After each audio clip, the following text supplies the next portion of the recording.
You want to, I was going to make Scott a panelist as well.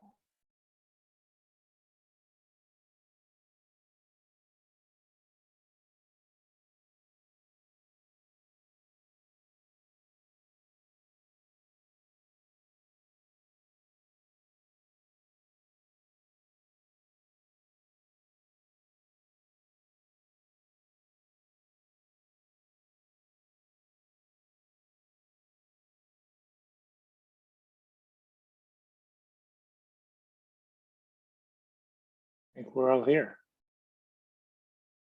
All right, I guess we'll get things going, everyone. So good morning, good afternoon. My name is Josh Jacobs. I'm part of the Leaders for Global Operations team. And I'm really happy to welcome you all to this webinar to learn more about our partnership with industry and the internships that our students do as part of their experience here at the LGO program. So I think what I'll do first is invite my colleagues, Ted and Patty, to introduce themselves. We'll introduce and then we'll go through a presentation and you'll meet the members of our panel today who are current LGO students doing their internships. So take it away, Patty.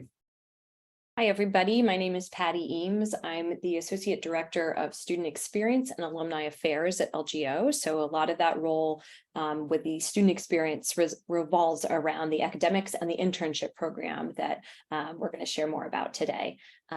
I'll hand it off to Ted to introduce himself and also another staff member, Scott Kennedy, who's on the line here. Hello, everyone. Welcome. Happy to have you all here. And my name is Ted Equi. I'm Director of Academics, Internships, and Research. And the internships is where you'll do your research here and work with the various engineering departments. And I'll hand it off to Scott. Hi everyone, my name is Scott Kennedy. I'm also a member of the team looking after academics, internships, and research, which you'll hear grouped together quite a bit. So looking forward to the chance to interact with any of you. Thanks. And maybe we have the three students who are currently on internships. We have some planned questions to answer with them and invite them from the audience as well. But would the three of you like to introduce yourselves briefly? Sure, I can kick it off. My name is Matthew Habel. I'm with the Operations Research Center, currently interning with Target. I'll hold off on the rundown of what that is in a moment for the Q&A. Awesome. Thanks, Matt. Hi, everyone. My name is Theo. I'm in the ECS department, and I'm currently interning with Amazon, and I'm grateful for the team we have here. I'll popcorn it to Matt. Hi, and my name is Matt Chiu. I'm actually a nuclear science engineering student. I apologize, I'm still trying to fix my camera, but that's what I look like. So I'm actually interning with Caterpillar at the moment, and like the other two, I will go through what it means later. Thank you. Awesome. Thanks. So we have a couple slides that I'm going to share to kind of give an overview about the internship program that we offer here at LGO. And then we'll focus more at the end at some Q&A, like I said, that we have planned and invite that from the participants. So our internships are a requirement of the LGO program that directly inform the dual degree master's thesis that each of the LGO students write. So by dual degree, it is for the management degree that they're enrolled in and the engineering department that they are enrolled in as one cohesive document. With that, they have two different engineering advisors that they work with, one from the School of Management and one from their Department of Engineering. Each of the internships take place at our LGO partner companies. So we see a capture of who all of these partners are at this time. You may likely recognize a number of these, their logos, maybe some that you don't recognize. Would encourage you, if you're considering applying, I assume that you at least considering if you're here today, that you take a look at our website and see a little bit more information about all these partners, because they are so closely involved in not just the internship aspect of the program, but other opportunities as seminar speakers, have a very significant interest in recruiting our students and supporting them through the program experience as well. So would encourage you to look more there. Stepping back I'm sorry, that went just wanted to mention, sorry, go back to this slide. We see these internships as really enacting the MIT motto of mens and manus, of mind and hand, that it's really putting the academic learning into the industry setting and really applying it as a very direct experience and learning opportunity for students in the program. There are numerous other opportunities for what we think of as action learning around the experience of the LGO program that students often take as elective coursework, or even in kind of co-curricularly through conferences and engaging with industries. But this is one of, I think, the prime sort of LGO opportunities as a really significant experience across the program. So I'll go forward again and just kind of want to give a little bit more information about how the internship works. There are basically, it fits in at 2 different timetables in the primarily the second year of the LGO students' experience. So the first summer of the program has a focused curriculum on LGO summer core coursework. And then in the first fall of the program, students are embedded in the Sloan MBA core experience, along with a bit of elective work on their engineering department and possibly the MBA electives as well. And it's as early as their first February or spring semester of enrollment that the first internship rounds take place. As a 6-month internship, this lasts from February through August if students are matched to an internship in that February start timeline. And if they are in the June start timeline, which is the majority of the LGO student cohort each year, it would be June through December. So they each have interviews to be considered and to assess projects for fit in the semester prior to when they begin. And basically all of the internships that are offered and that take place through the LGO program are sourced, as I said before, through our industry partners. They are created based on the project, or the projects are created based on the business needs of the partners, and they take into account the student interest. So students are involved in describing their ideal internships and liaisoning with our partner companies so that the students' interest is understood and can be kind of used to formulate projects that will be interesting to the students and apply to the set of their backgrounds and research areas that they might want to consider. As I said before, the 6-month internship is the basis of the dual degrees master's thesis, and we need to ensure that the internship has content that's appropriate to eventually write a thesis in that engineering department. So we do need to do some assessing for fit of the various projects that come through from our partners to make sure that students interview are eligible and it can have applicability towards their departments. The engineering departments also handle the thesis faculty advisors a little bit differently. Some assign them at the time of admissions. Most departments, though, determine the best fit from within their faculty once the internship project is matched and the content is really defined. So depending on what department you are in and what your project is, it may play out in either of those different models. And students work with our staff, Ted and Scott and myself and a couple others for guidance and support throughout this process. Usually the students have a lot of choice in projects. As I mentioned before, we have kind of a majority on these June start projects. About 70% go in the June through December timeline and about 30% in the February through August. The last year for cohort, we had about 24% more funded projects available than students to match. So there was a surplus that could be considered for the different student interest fits. So no, going into this process, it varies in detail of which departments or your exact interest, but there's usually more opportunities to explore. While projects cannot be custom designed to student interests, we work very hard to make sure that there are enough for each departments. Usually students get within their top 3 ranked projects. And in the last 8 or so years, we've had over 95% of students get in their top 5 preferred projects. So know that there's a very strong likelihood you will get something that is of high preference to you.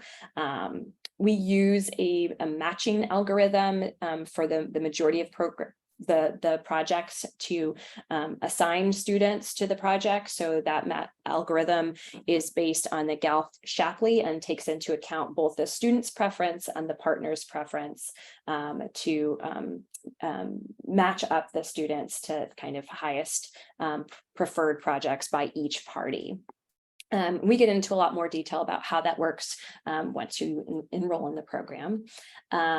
Another aspect of the internship process that I'd like to share about is that we do have some departments that participate in the LGO program with a rather small set of students enrolled and a more narrow scope of what would be applicable in industry. So this is usually students in the Aero-Astro department in nuclear science and engineering that Matt here represents, and chemical engineering. So for students in these departments, we have a process that we call the closed market set of internships in which we more purposefully go out to our partners seeking projects with appropriate content in those areas, as there is often a lower likelihood that they may find an appropriate fit within the greater open market of offerings.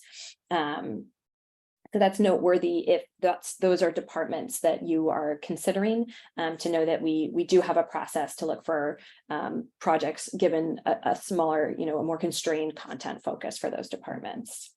So process-wise, the students all complete interviews and rank the projects they're interested in, and the project hosts rank the students as well. Like I said, we use this algorithm based on the Gall-Shapley. It's similar to the two-way process that's used in hospital and residency matching, if you may be familiar with that at all. And it's something that we go into greater detail with the program experience, so students understand kind of the details of how that plays out and how they're assigned to their internships with the intention to have each participate get their highest choice. So that is sort of high level where we have our program. I think there's one question in the chat: when will the internship project list be presented to the students, and the timeline to update preferences before interviews? So the partner companies present the projects that are available on 2 different timetables for the 2 different start times for the internship. So those opportunities that would begin their internships in February are available in and being reviewed by students for interviews in October of the year prior, and the projects that will be on June start internships are available by December, January. So it's a few to several months in advance. The timeline for the June starts is a little bit longer, so that students can see both opportunities. Given the way things play out, students, if they are interested in Feb start internships, would interview and potentially be matched and make a commitment to one of those projects before they see the June start opportunities. We also ask our partners at the September timeframe to indicate a number of projects they expect to offer over both timetables for that cohort. So even if you're considering February start opportunities and you cannot see the details of what will be offered in June, students have an idea of about how many projects each partner expects to offer then, so they can take that into account in decision making when they're looking at those Feb start opportunities. I see one more question, and then maybe we can go into some questions with our students and hear a little bit about their internships. Oh, I guess that one got answered. So let's move to have the students introduce a little bit more about themselves. Matt, Matthew, and Theodore, could you each, maybe going in the order that we see your pictures here on the screen, you mentioned, I think, your department and where you're interning. Can you each share a little bit just more about the focus of your project to get us started?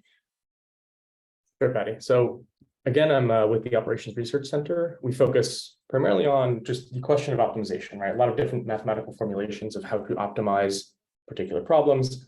The one that Target is interested in at this moment is, as you walk down a store aisle, how do you allocate that space to different items that they're selling? That in itself is some optimization problem. You can look at historical data, right? Let's say food and beverage, for example, is one that tends to be pretty predictable year over year. Cinnamon today is going to be the same as cinnamon next year. So I can predict that fairly reliably. What they want to do is model this and see if I allocate a certain amount of shelf space of how much square footage it gets, also what location on the shelf, what does that mean in terms of predicting my revenue in the future? You do that across all of the items they offer. This problem now grows very, very large. They want to look at efficient ways to optimize that and guide their business partners in making those decisions on how they actually purchase and stock these items. What's nice about this is, yes, it's a very interesting mathematical problem, but there are a lot of folks involved in Target. For those of you that have seen a Target store, been to a Target store, there are a lot of items they offer and a lot of partners, merchandising partners that will actually sell items on their shelves. These are a lot of stakeholders to manage. So it combines neatly the mathematical side of things, the actual core optimization problem, but also balancing that with all of the stakeholders that are involved and thinking about, if I make a dramatic decision because my optimization is guiding that decision, well, how do I communicate that? How do I manage that with partners? What does that look like for my business? Not just from a bottom line perspective, but from a relationship perspective, et cetera. So it's a very complicated problem, both on the engineering and the people side, one of which I think that falls pretty nicely into the LGO purview. Thanks, Matt. So yeah, I'm Matthew as well. So that's how we differentiate between the two of us at the moment. So yeah, as mentioned, I'm actually from the Nuclear Science and Engineering Department, interning at Caterpillar. And so my project is very focused on providing a strategic analysis and recommendation to Caterpillar on can they use nuclear microreactors for their customers and their mining solutions. So the whole point is because Caterpillar is very aware that mining is a huge source of scope 3 emissions for many companies. And so they're making an effort to try and help reduce the overall carbon footprint of themselves and their customers.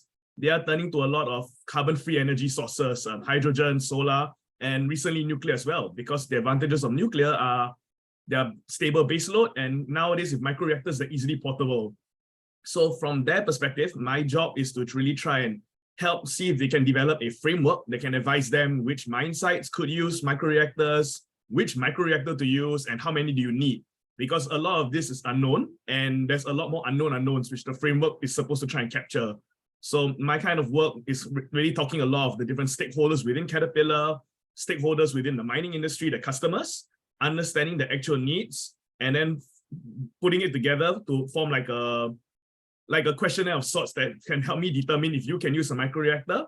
And then after that, the second part of my project is I need to talk to companies that are developing these microreactors, understand where they are, understand what kind of investments they need, and then go back to Caterpillar and recommend several companies that they could identify as potential partners down the line. So all this requires long-term strategic planning, long-term understanding of the operations, and what direction does Caterpillar see their customers and the industry going.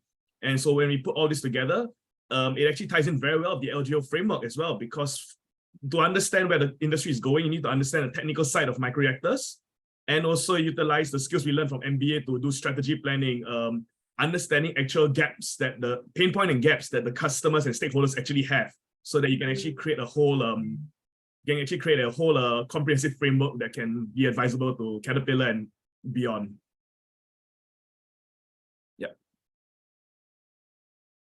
Thank you, Matt and Matthew. Super interesting to hear again what you're up to.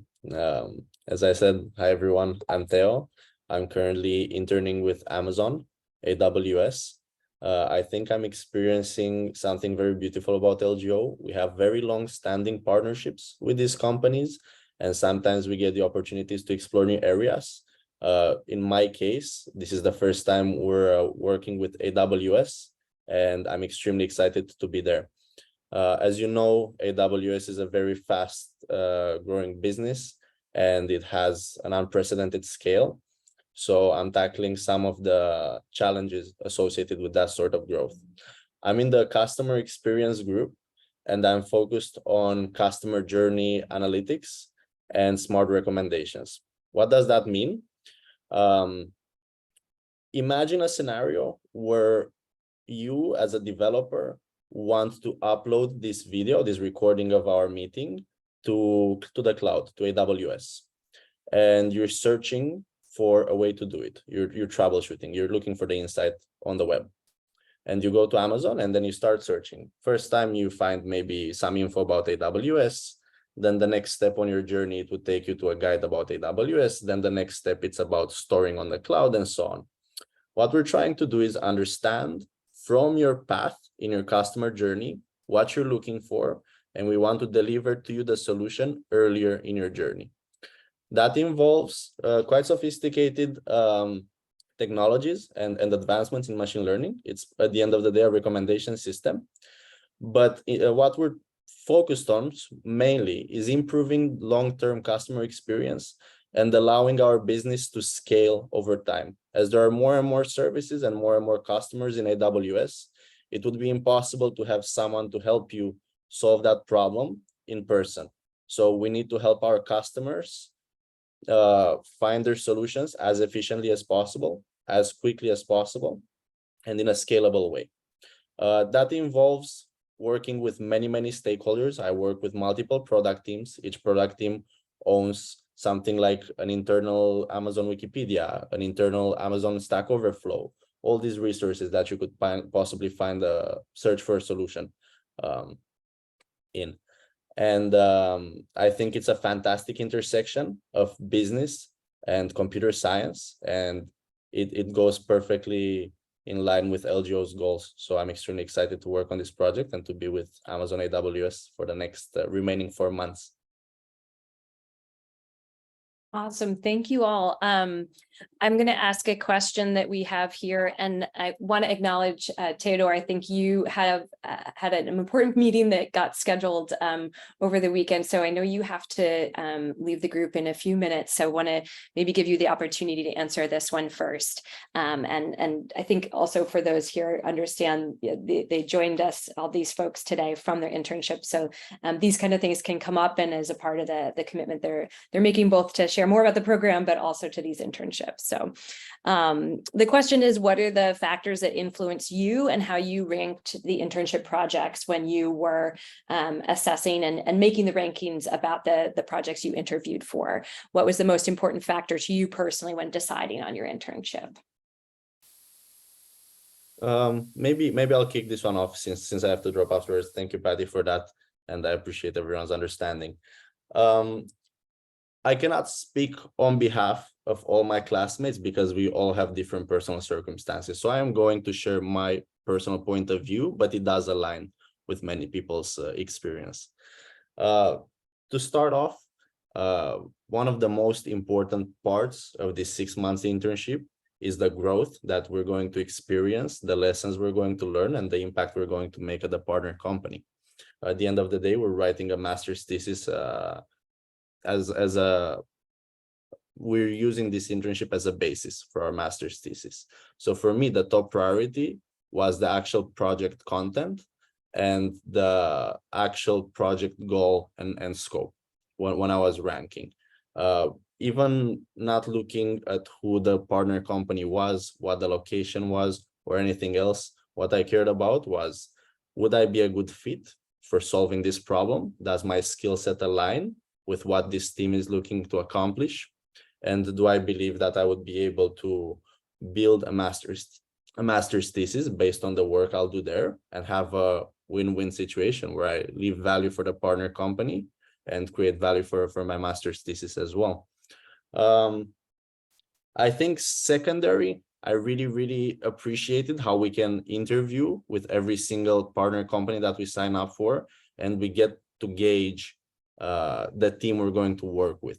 So for me, on top of the project, it was basically the matching personality and work style with the potential manager. So those were my top 2 factors. And I do understand that depending on where we are, at which stage in our life we are, maybe location may play a part, maybe other factors could influence. But for me, it was clearly the project and the people I'm going to work with. Thanks. I'll pass it on to Matthew. Let's just reverse the train. Yeah, thanks, Theo. So I will take this one question next. For me, I guess I was in a unique position because I'm doing nuclear science and engineering, as Penny mentions, typically closed market.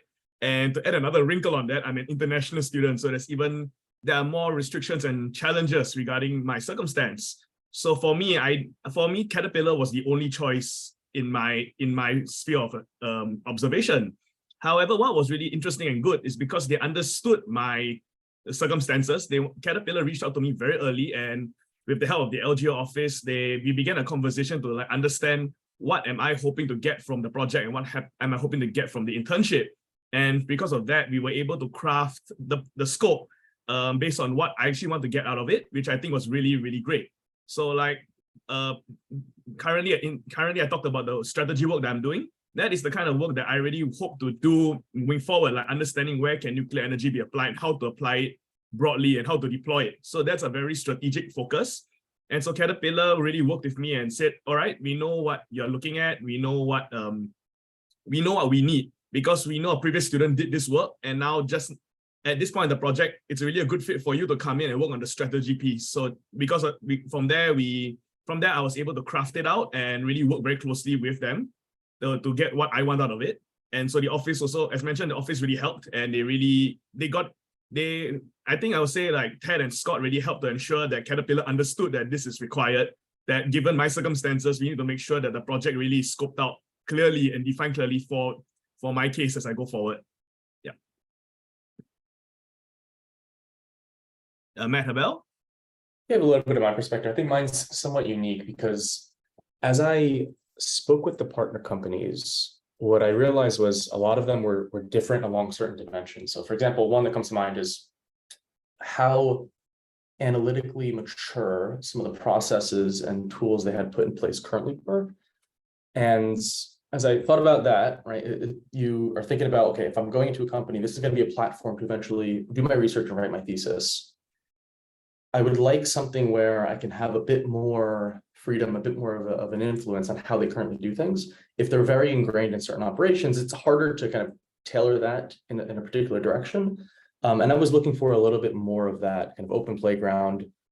There's a forefront that they haven't quite explored. Hey, this is a project we're thinking about. It's not quite the bread and butter of what we do, so it's a little bit more exploratory, and that kind of freedom excited me. I was looking for a particular culture as well. Target really fit that. It's a very, very warm company. It's nice too, because as a June start, which we all are, and I would encourage you to reach out to some of the Feb starts as well to get another perspective. But you line up with the incoming intern class from your traditional programs for the summer internship.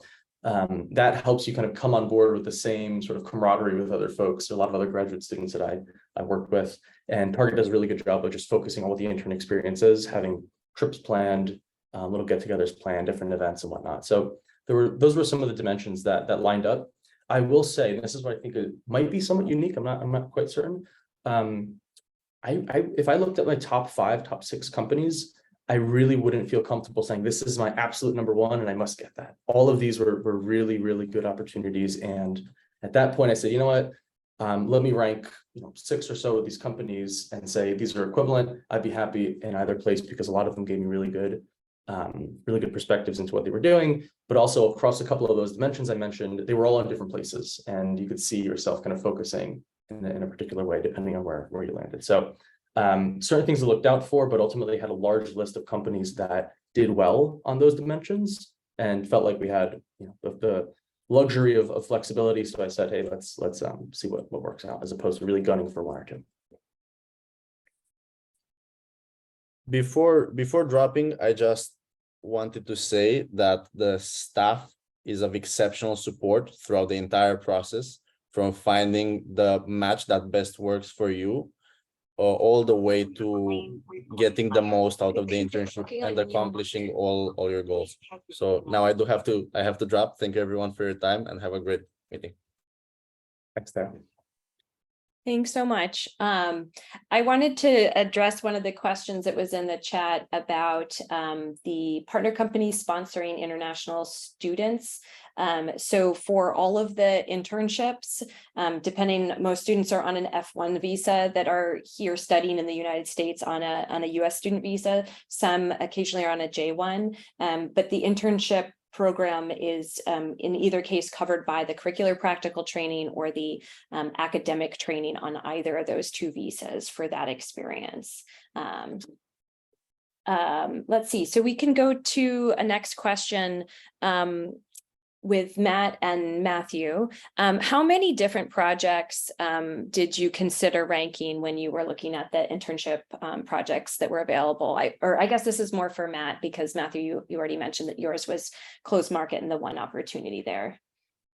Yeah, I touched on mine a little bit on my answer. I think it was about 6 or 7.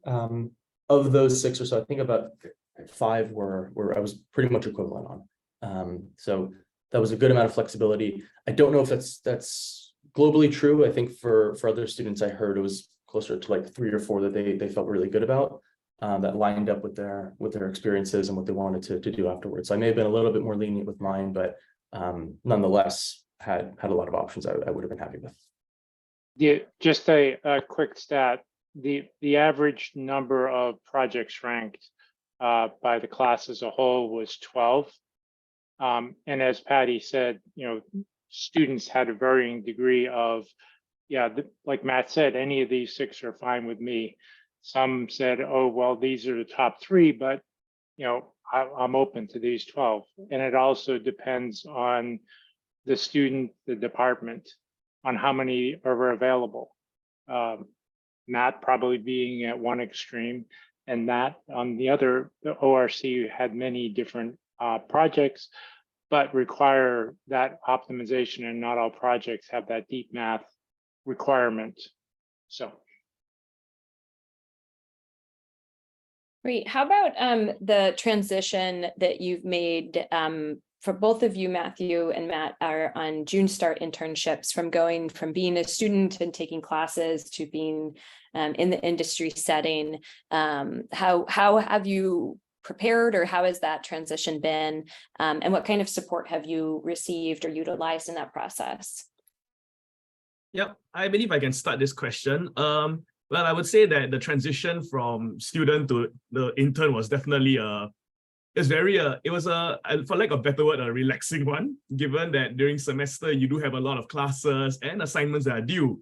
And it's the life of a student, right? So you can expect that. And suddenly you go into internship and you only have to work on that one project and that one objective for the scope of the project, working with the company. It does, for me, alleviate a lot of time, which I appreciated, because it gives me time to focus, it gives me time to really go deep into the project. And in terms of support, the company, Caterpillar, has been very supportive of me. Like on the first week, we had a call. They were very clear. They were very clear understanding what was the objective of the internship. So like Matt Habel mentioned, we get to intern some of the MBAs as well, yes. So there is the way they look at it is, for your traditional interns from the MBA side, they're just here for 3 months. They know what they want to get out of it for Caterpillar. But for LGOs, they were very understanding that while my project is supposed to benefit Caterpillar, they want to ensure that I gain information and the support I need to also fulfill my thesis requirement. So that support was made very clear, and they were able to work closely with me, and they always check in to say, is this good for the thesis? What do your thesis advisors say? So that kind of support really is helpful as we move the transition over from academia to internship as well, full-time intern. Yeah. Matt, do you have any inputs for that? Yeah, some of that certainly resonates. I'll comment a little bit on the student aspect of it, and then I'll touch a little bit on the transition from work to student life as that pertains to the internship. And the student piece specifically, there's a bit of a transition in going from working.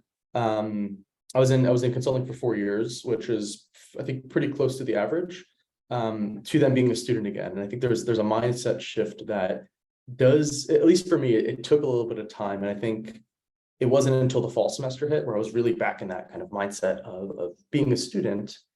And a lot of that just came from, in industry in particular, you're so used to driving outputs and getting things out on time.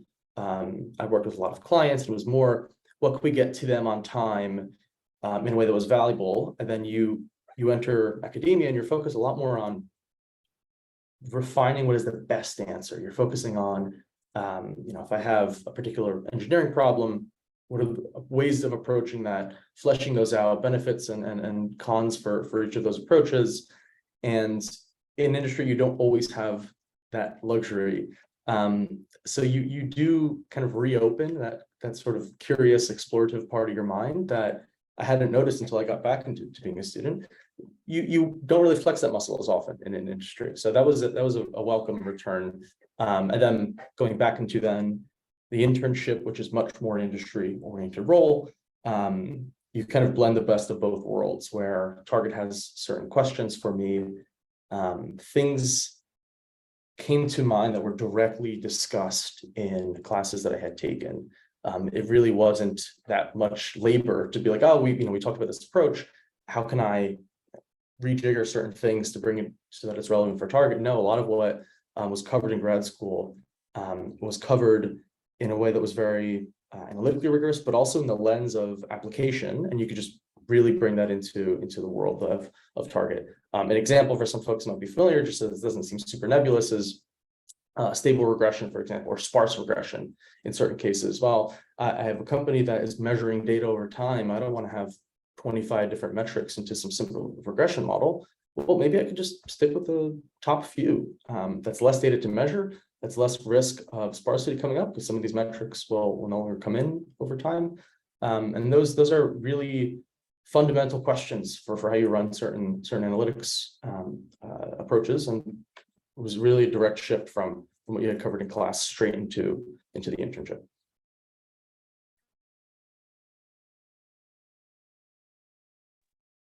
All right, awesome. Thank you both. So curious also about how you stayed in touch with the rest of your cohort. A lot of you are in different places around the US. A couple have internships internationally. To just reiterate the question that was answered earlier, these internships all take place at the industry partner sites.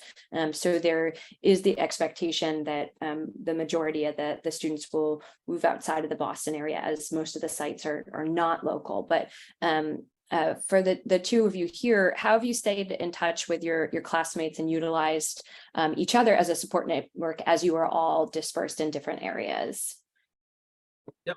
Okay, I'll take this first. I would say definitely yes. You've stayed in touch with our classmates as well. Like actually Theo is from my summer core team.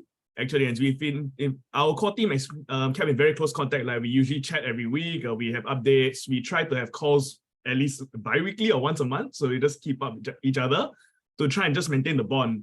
A few of us have been talking to each other, like seeking out support. Like our class of 24 is actually quite close, that you can just drop a message saying, guys, I have this challenge. Has anyone worked on something similar or has experienced something? Can you advise me? So you can definitely see that we do rely on each other to try and solve challenges that we face at our project, or just to clear up misunderstanding. Another good example is actually one of our classmates who's based in Florida at the moment, reached out to me and said, hey, Matthew, I'm trying to contact someone within Caterpillar because of a company that they've just acquired.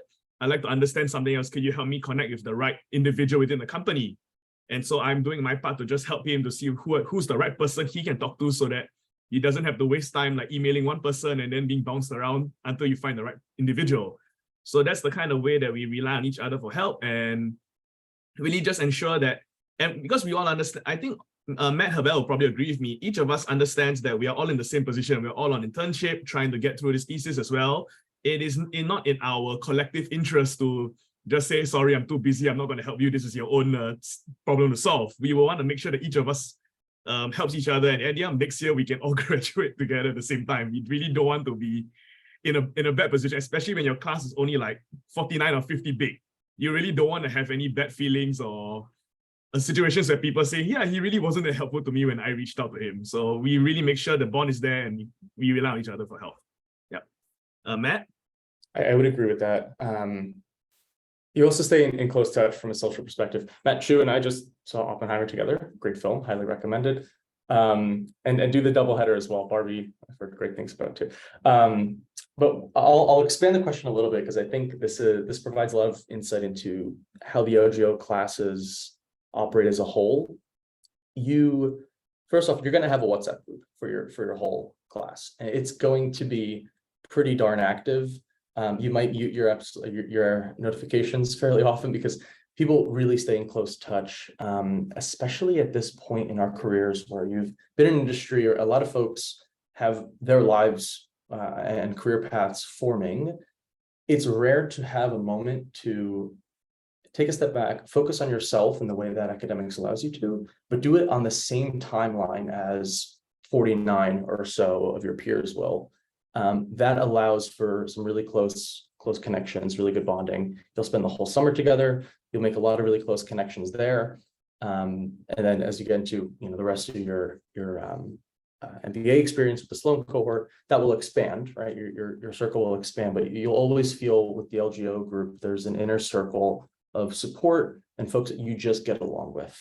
When internships start, that continues. So you're in the trenches together, you're working at different companies for the most part, but you still are sharing experiences. So you're going to support each other.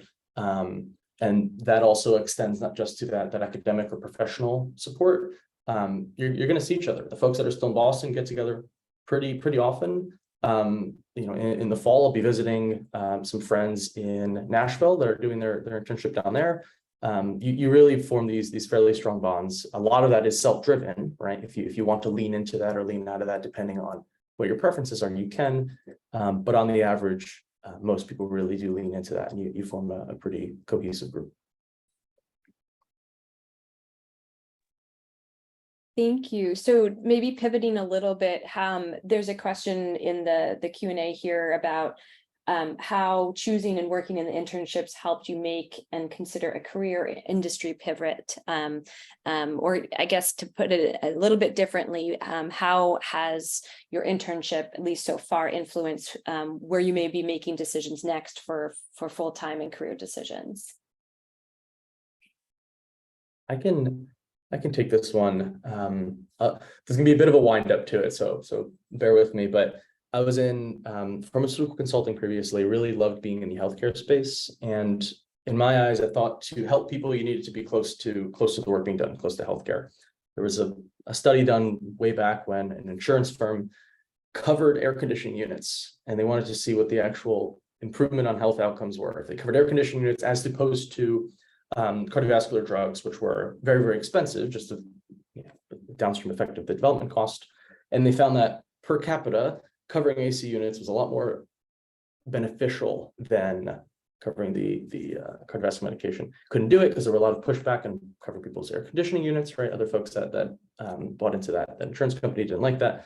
But it opened my eyes to seeing there are so many ways of making an impact that may not be in the industry that you thought you really wanted to be a part of.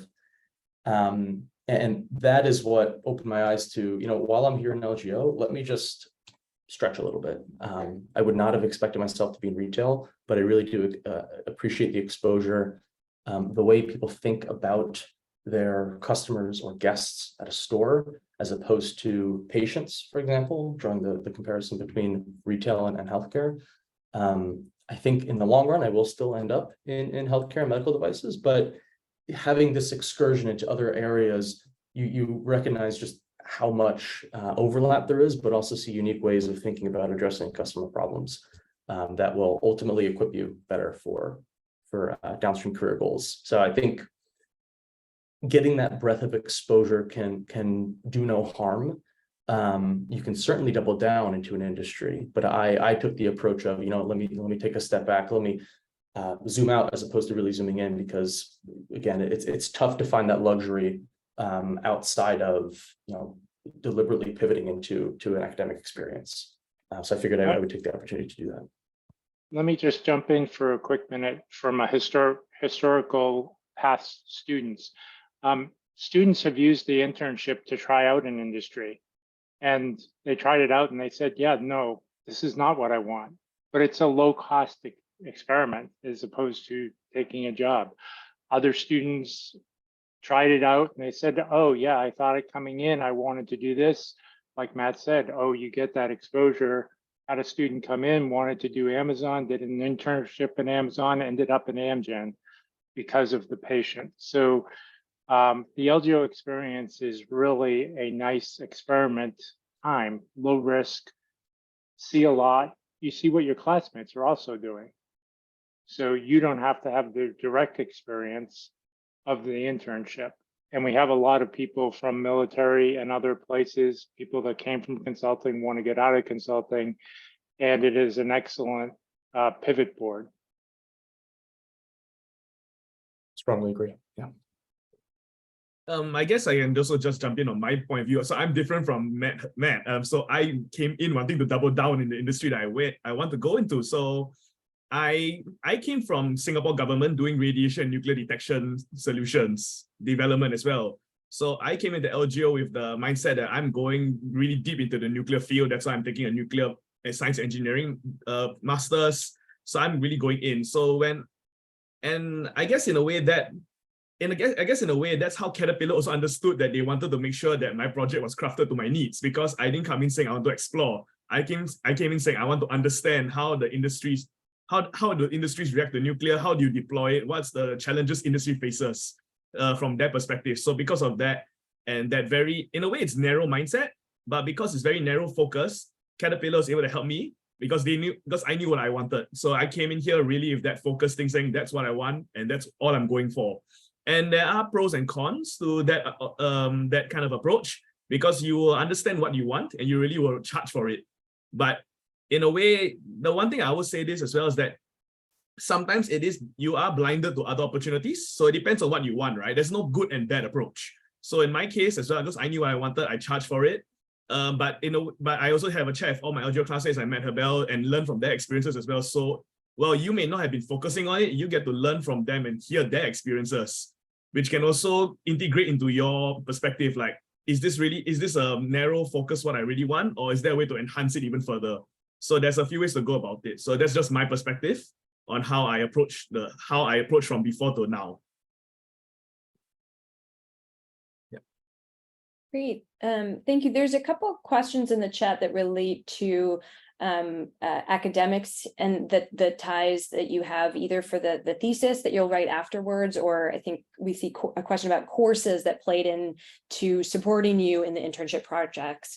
Can you talk a little bit about what you have learned in the LGO experience that has contributed to what you're doing on site, and what how you see your the thesis developing from what you're doing on site? And Patty, I'm just going to jump in. I mentioned this to Matthew in the chat, but a number of the folks on the chat have asked questions related to finances and are you paid for the internship? How does the LGO fellowship work? So if either of you feel like addressing that as well, that'd be great. Yeah, I can take this question first. So so for our batch, we are paid a housing stipend to cover the cost of living the cost of the housing in the area that we are in. My understanding, and the office can help me clarify, is that going forward, there's been a change in the arrangement. So I won't speak to that arrangement, but I saw there were some questions regarding for international candidates as well. What I can share as international is that in terms of finances, so the LGO does give quite an extensive fellowship that covers a majority of the tuition fee, which is really helpful. But to cover the remaining costs, there's a few ways. First, you can have your own savings if you have enough of it.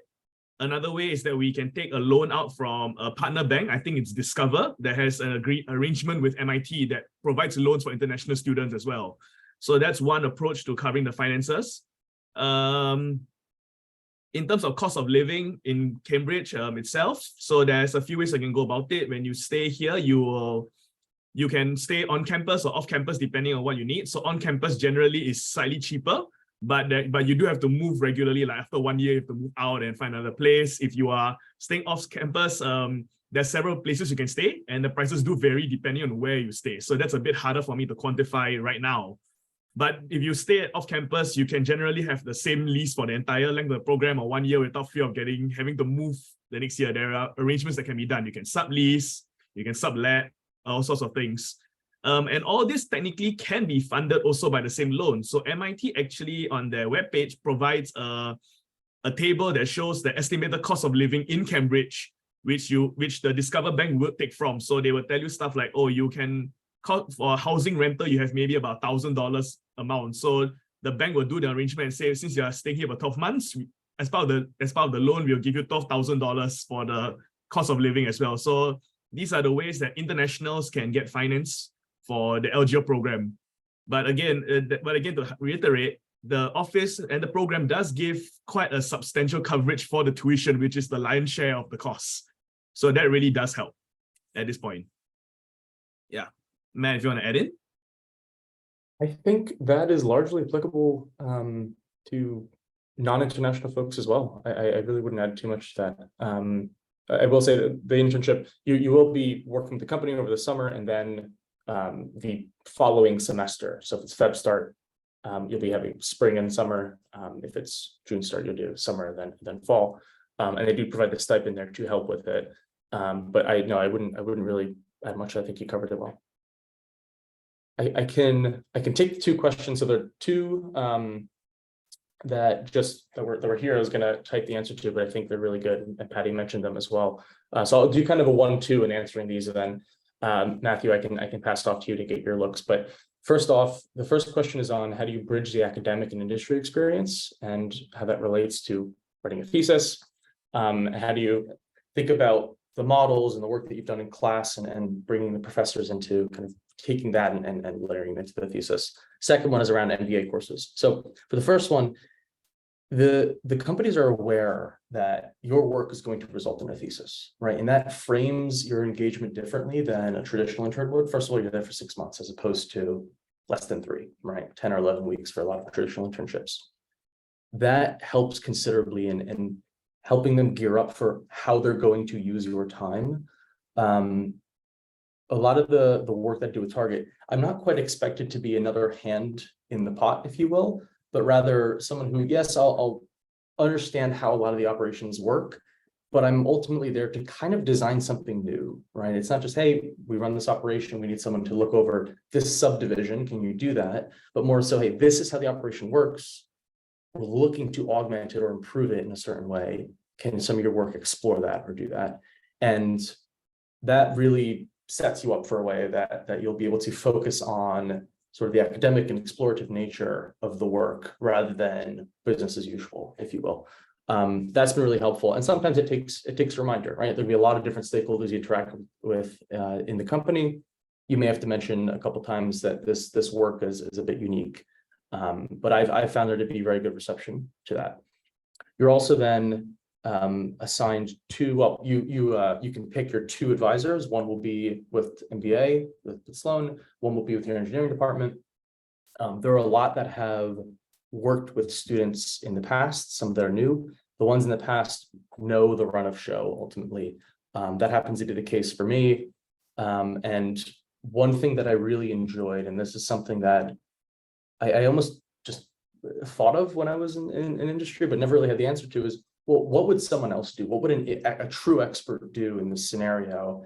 And you have them right there, right? So they're not going to spend too much time interfacing with your company, your client, if you will. They certainly can do more or less, but ultimately they're a resource for you to interact with the company to solve their problems. Having that expert take, and one thing that's pleasantly surprising is realizing you're not very far off as well, right? You'll have some ideas and they'll validate those ideas and help shape them a bit more. It answers the question of, well, just how else would someone approach this? So it's a really nice way of kind of augmenting your approach with industry experts, truly. Last piece I'll touch on, MBA courses that are super helpful. Communication courses I think will be really great. A lot of folks that have more or less communication or presentation experience in their prior careers, I think it's just great to kind of flex that muscle.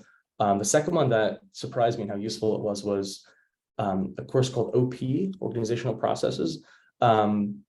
It fairly rigorously looks at groups of people and how influence kind of flows through these groups and different lenses of looking at that.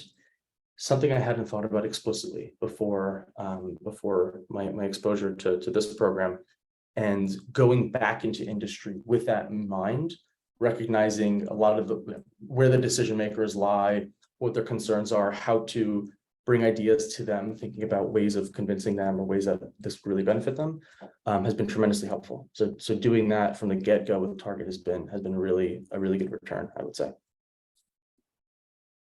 As well as financial stuff. I'll throw that one in. That's a bit more just learning the language, but incredibly helpful. Very hard to get by sometimes, particularly as you advance in your career without having a really firm understanding of language around financials. Yeah, then I'll just quickly jump in on that. I want to echo what Matt Habel was saying regarding communication. So my field of nuclear engineering has that challenge, right? The field has generally been technical people always leading the forefront, and technical people notoriously are not always the best communicators to the general masses or to other companies as well. So one of the key classes that I found really useful was communication, like learning how to basically communicate something in an easy way that doesn't remove the meaning or the value, but ensures the other party can understand it. And that's been very key. So like in my work in Caterpillar, I've been talking to many stakeholders. You're going to be talking to people who just know the word nuclear as nuclear. They don't really understand anything else. You need to be able to dial it down to a level that you can easily explain it using like analogies or examples that they can comprehend and say, oh, okay, now I see why that's the value. How does it fit into this microgrid solution that they were looking at? And why are you considering this factor? Like one of the important factors that I had to consider is, does your mine site have a rail infrastructure? Because you need railways to bring the microreactor over. But even though companies have been saying, oh, I can just dump it onto a prime mover truck and carry it, it's not wrong, but is it practical in the long run? Because you're going to be traveling that kind of long distance with that kind of heavy load. That's not the important thing. You need to know is there railways. And then that's when you're like, oh, now I understand why that's important. It needs to be simple. So those are the kind of classes that we look at. Definitely finances, because I need to do financial analysis of mining companies and the microreactor companies, understand which one is lower risk for investment. So all this is your finance talk that comes into play. As for the talk about the thesis, so one way that I make sure that my thesis does cover the engineering requirement is I keep my technical engineering supervisor in the loop. I have a regular monthly update with him. I just send emails saying this is the work I've done, this is what I'm doing, and this is the steps I'm taking to solve it. So that in the event that he feels that there's not enough or it's okay, he'll just be like, all right, this looks fine. I think it does cover the engineering side and I'm okay with it. So that's one way I approach to make sure that I am covering the thesis requirement to satisfy the engineering side. And especially this is important because Caterpillar themselves have admitted that depending on your supervisor academic, the thesis technical requirement does shift. It's not a one-size-fits-all framework. So depending on who you talk to, the level will vary, and keeping them involved helps both you and the company, because the company will have their own mindset, what is important for the project. But what's important for the project may not be what's important for the thesis or not sufficient for the thesis. And making sure that all stakeholders are equally informed really helps. And it actually kind of echoes something that Matt, as I said, like organizational processes, OP. You realize as you work that your supervisors in Sloan are also a stakeholder. They're not within the company. And making sure that all stakeholders are on the same page is very important to make sure that there's no conflicts as you end the internship, because you really don't want a scenario where at the end of your internship, you present to everybody and someone says, wait, that's not really enough for your thesis, or that's not what we wanted. And then you start panicking. So keeping everyone informed really does help, especially early on. I think we've just about come up to time. This has been a wonderful dialogue. I really appreciate the questions that everyone has brought. Thank you so much, Matthew and Matt, for bringing the perspective of all Matts to this chat. If you guys wouldn't mind dropping your emails in the chat for the candidates to follow up, that would be awesome. If you go to our LGO apply page, you'll also see a big list of current students from both years that are interested in connecting with you around their interests. Josh, can I just chime in just as a quick wrap up? There was a question by Jordan. The complexity of the project, it's a Master of Science in engineering. It's similar to a paper, but the purpose is really to build knowledge. LGO creates knowledge at the intersection of engineering and management. And the LGO theses are probably the highest index theses when you're searching, because they're so broad and applicable across multiple industries. And Matthew is building on what previous students had done at his project, and Matt, I think, similarly. So it's really, you're developing knowledge and sharing it with the world.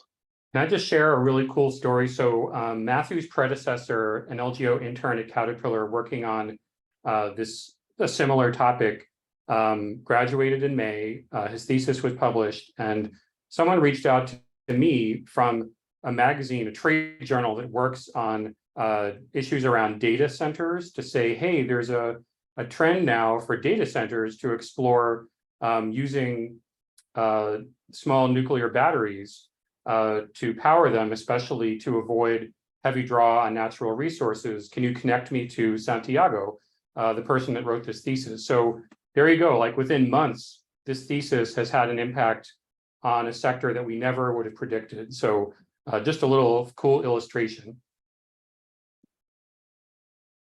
All right, everyone. So with that, we're going to wrap it up, but we've got a lot of cool events coming up. If you look at our upcoming events page, reach out to any of us with any questions. You still got some runway to reflect, to think about what is important for you before you really get into the shoot of writing the application. So I encourage you before before September 1st, to just think a little more deeply, as the students were encouraging you, about what motivates you, what do you want to get out of this experience, and we're here to help you along the way. So with that, I'm gonna let you all go. Great connecting with you, and enjoy the rest of your day.